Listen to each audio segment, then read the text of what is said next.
Hello, and welcome to the Logo 3 podcast, your source for news about the NBA and the WNBA. And I'm your host, Steve Klaus, native Hoosier, and I'll give you all the news without any of the media BS. So come along with me, and we'll see what the topics are for today. Well, hello again. Well, after all the hype for Caitlin Clark and the Fever in the off-season, all the new additions to the team, and all the controversy that's happened since the end of the season last year, it's time for the WNBA preseason games to begin. And what happens? Caitlin is out with a left knee injury. Wah, wah, wah. What a letdown, right? We're all so excited to see Caitlin in her second season, and finally they're playing on national TV, and no Caitlin Clark. Oh well, I'm pretty sure they were just saving her for the game against the Brazilian national team in Iowa, which was a much bigger deal to Caitlin, I'm sure. So, against the Mystic, the first game. Big takeaways from the game that Sophie Cunningham and Lexi Hall are really good together. Great chemistry already. Chemistry is something that the team is having to build. I mean, they're just now playing together for a few weeks. So Sophie and Lexi have some great chemistry already, which is great to see. And it is hard to tell them apart out on the floor. They look very similar, hair color and body type. So that's a little confusing, but it's good to see them playing together well. The rest of the team is having to work on gelling, but that's to be expected this early in the season. The Fever didn't look that great against the Mystic, although they did take it to overtime and eventually get the win. Sophie Cunningham was pretty instrumental in helping the Fever achieve that victory. And the new player, Timpson, looked really good in the overtime period. She is going to be a great defensive player, and it looks like her offense is looking pretty good as well. So all in all, the game against the Mystic, we have a lot of room for improvement, but this is very, very normal in the preseason to look this way. So nothing but the highest hopes for the Fever to win the championship this year. They've got a lot of great talent that they've added. They've filled all the holes, all the gaps in the lineup have been filled with the roster additions. So things are looking really good for the Indiana Fever this year. Probably the biggest takeaway is just Sophie Cunningham. I mean, what's not to love about Sophie Cunningham? We love her. Everything about her game. She's tenacious. She makes everybody around her better. She is just a really great pickup. She's just what we need coming off the bench. She's going to be that sixth woman that's so critical to any championship caliber team if they're going to make a deep run. So we are very, very lucky to have Sophie. And she's also very funny. In her post-game interview, she was talking about how she was having a blonde moment when she couldn't hear what was going on she thought she heard herself talking over the PA of the arena. And then she couldn't say breath of fresh air. She kept saying fresh of breath air. I think she said it 3 different times. She's just a very personable player, and everybody's, if they're not in love with her already, they're going to be totally in love with her by the end of the season. And Coach White's post-game presser, she was commenting how hard it is to win a game when you're only shooting 30%, and that's very true. She was pretty happy with the defense. That was the only thing that kind of kept us in the game. If we hadn't played halfway decent defense, then there's no way we were gonna win that, shooting 30%. She felt like the team played hard. She was happy with the effort, so that's all good. She called Sophie Cunningham a dog, that she's just so versatile. She's so tough, and she's so competitive, and that she just makes everybody around her better. That's so important to have a player like that on your team. And same thing with Caitlin, right? We have two players that achieve that. Caitlin makes everybody around her better. Um, Coach White was impressed with Caitlin's ability to contribute to the game, even though she wasn't playing. That she was able to see things while she's sitting on the sideline that she can relay to the players when they come into the huddle for a timeout. And she was also very impressed that Caitlin can just see things happening on the floor that she can relay to the coaching staff to help them figure out what they need to say to the team during timeouts, and just she's just like an extra coach on the sideline. So that's pretty amazing. But let's hope we don't see Caitlin on the sideline anymore this season. So that would be awfully nice if it was just one game where she wasn't out there on the floor. Coach White is very high on Timpson, our rookie. That she says she's a very intuitive player and that she has those innate basketball abilities that you just can't teach. And that the sky's the limit for her. She's already a great defensive player. She was a fantastic defensive player in college, and that her offensive game seems to be coming around. So very, very lucky to have her on the squad. So then in the pregame presser before the Brazilian game, Coach White was being interviewed. And can I just say how nice it is to have a really smart, competent coach.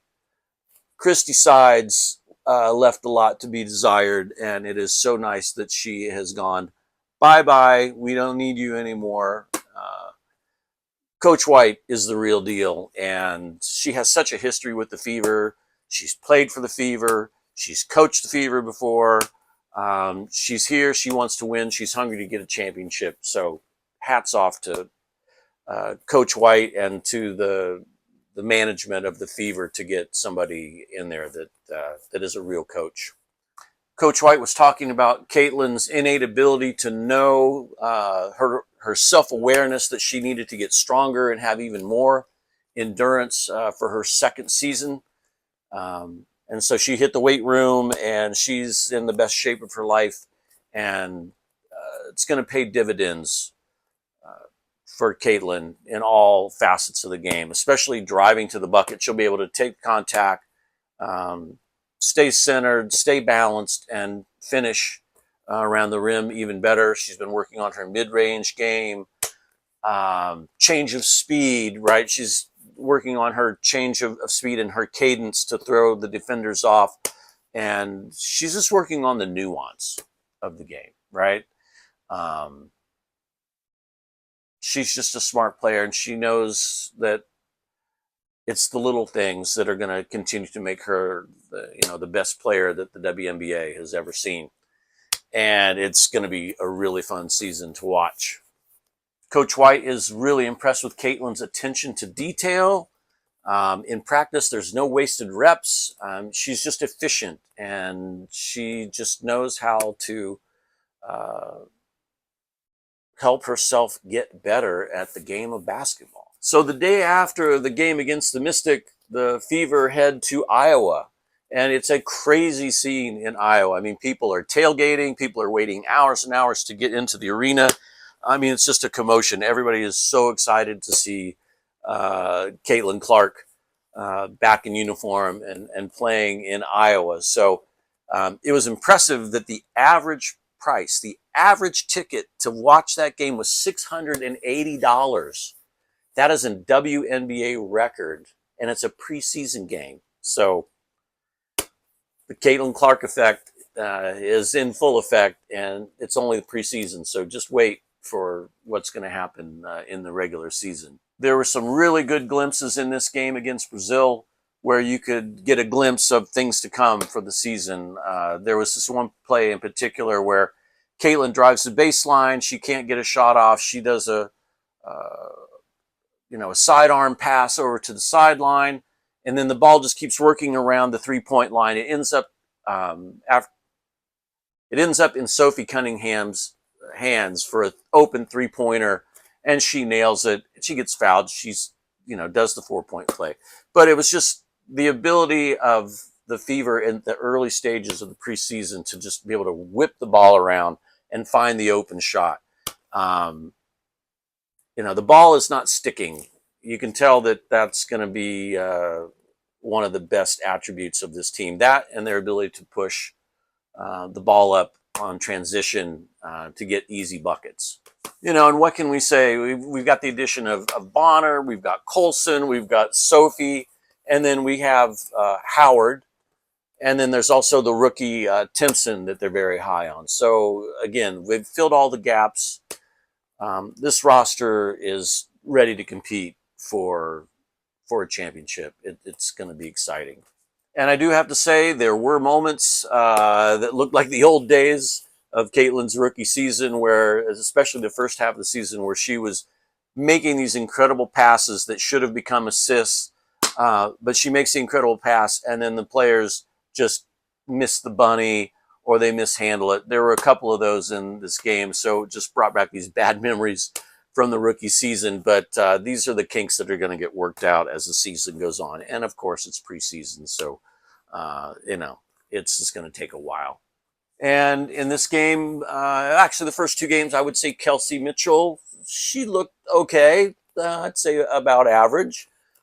Same thing for Aaliyah Boston. She looked okay. She made some good passes, made some good shots, a couple good rebounds.